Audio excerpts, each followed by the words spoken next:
Hi guys. To be the best, you have to beat the best.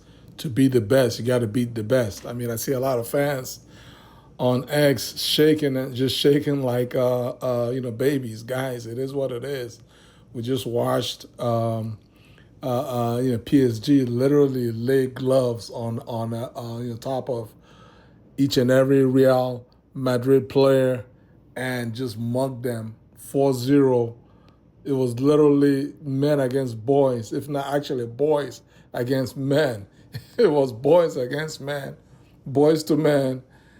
PSG just destroyed these guys. I mean, the game was over as soon as the opening whistle went off. I mean, within the first less than 10 minutes, it was game over. It was 2-0. And I can see a lot of Chelsea fans are afraid. They're shaken. They feel like, oh, is this the fate that's waiting for us on Sunday? And I tell you, this. Hey, I learned a while ago as a kid that football is never mathematics. Football is not maths. Football ain't mathematics. The fact that so and so team beat this guy, this 4-0 beat that guy 5-0. Therefore, they must beat the third team 6 or 7-0. It doesn't work out that way. And in our case, right, what we have going for us is we have a manager that has been in place for over at least one full season. Yes, it's been rough at times, but gradually, the players appear to be gaining more and more understanding, with regards to what Maresca would like to see from his boys in terms of execution of his tactics on the field. And so we've been playing a lot much better as a team. And so therefore, the way that we play, in a way, if you ask me, is a better matchup against PSG. With all due respect to Xabi Alonso and Real Madrid, our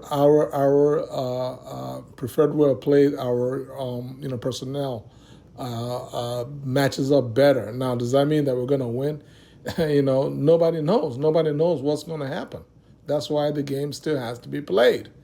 That's why the game still has to be played. But what we know is if our boys have faith in the tactics and just keep playing, execute the managers tactics just as they've been doing throughout this tournament, then we're going to have a reasonable chance to win on Sunday. And that's just how I feel. Now, you guys, if you disagree with me, feel free to leave your comments below. Moving along, update. Noni to Arsenal is heating up. Noni to Arsenal is heating up. Obviously, it's we already know that both player Noni and Arsenal, they have reached an agreement in terms of personal terms. From what I understand, the personal terms is Noni earning 50K per week, which is crazy. I mean, I didn't know that was what he was earning, 50,000 a week. I mean, it's for a normal player, it's a lot of money, but for a Chelsea player, I mean, that's a fairly low wage. But that's the wage that he's going to be earning at Arsenal, which I'm actually shocked. So I mean, I'm shocked that he would leave Chelsea to go to Arsenal, earning the same wages of £50,000 per week, and also still be a backup. So, but it is what it is. As far as I'm concerned, that's a win-win, because for the player to want to leave, that means he hasn't fully bought into Maresca's game plan.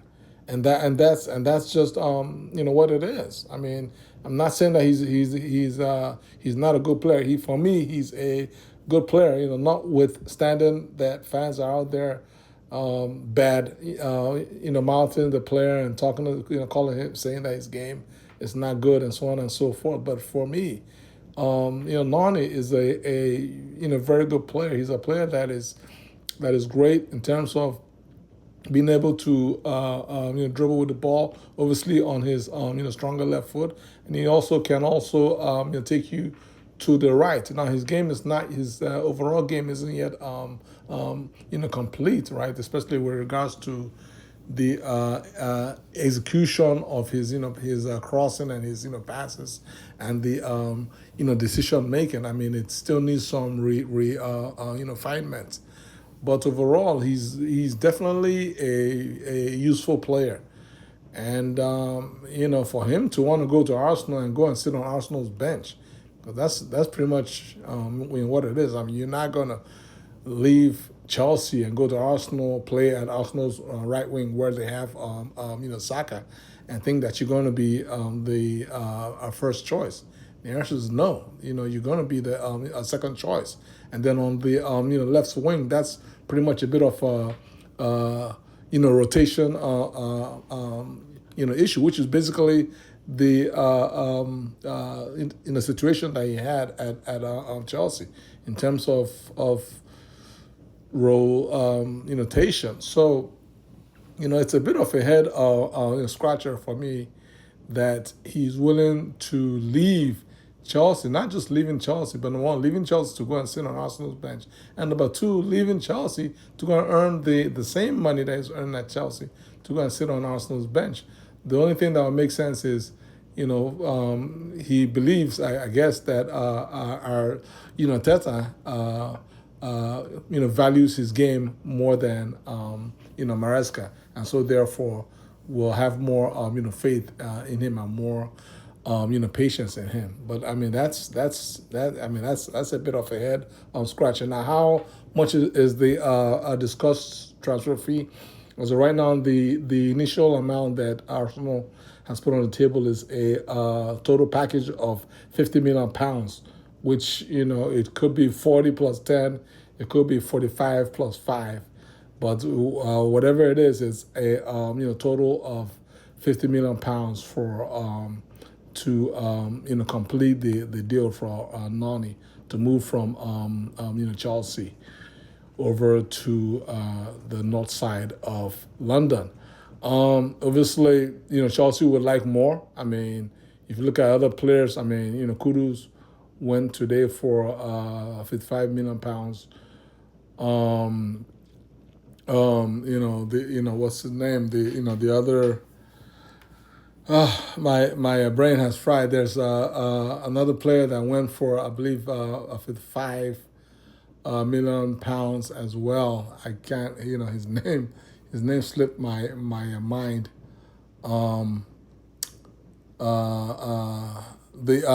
Elanga from Nottingham Forest went to Newcastle for £55 million. Kudus only scored 5 goals last year. He's going from West Ham to Spurs for £55 million fixed. And so, I mean, the least that Noni deal should be closing for is somewhere in the £55 million range, whether it's 50 plus 5 or 45 plus 10 or something. But the total package should be £55 million. So let's see how that plays out. And then, as I mentioned, last but not least is Kudus to Spurs. I mean, you guys already know Chelsea. We had an interest in buying Kudus from West Ham, but this one has proved to be a bridge too far for our directors, and I believe that a big part of the reason is the fact that we've run into a bit of financial roadblocks with UEFA, right? Because right now we're at a point where we have to sell. Like there's no mincing words here. We have to sell at least one or more players from our squad in order to raise 60 million pounds. That's the settlement that Chelsea had with UEFA to allow us to actually play in the Champions League. Is that we have this fine that we have to pay, and we have to offload players.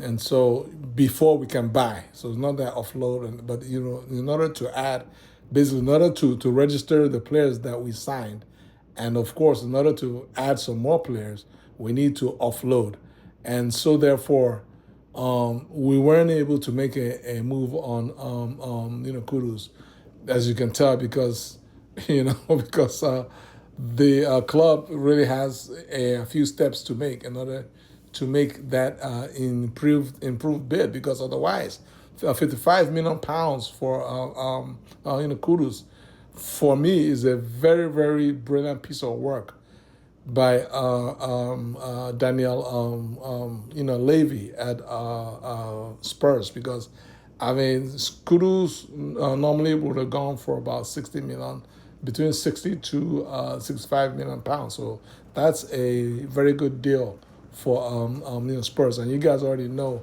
if you watch my videos, that Kudus is a player that I rate a lot. I like him, and I was hoping that Chelsea would buy him. So, but as it turns out, he's not coming here. He's on his way again to North London to go and join Spurs. And we're just gonna have to offload one or two players. Which players that are going to be offloaded is anybody's guess. Guys, could you all put some of your names in the comments below, and let me know which players that you feel like Chelsea should offload in order to comply with UEFA's financial fair play mandate. Please like this video, share this video, subscribe to my channel. God bless you guys. Peace.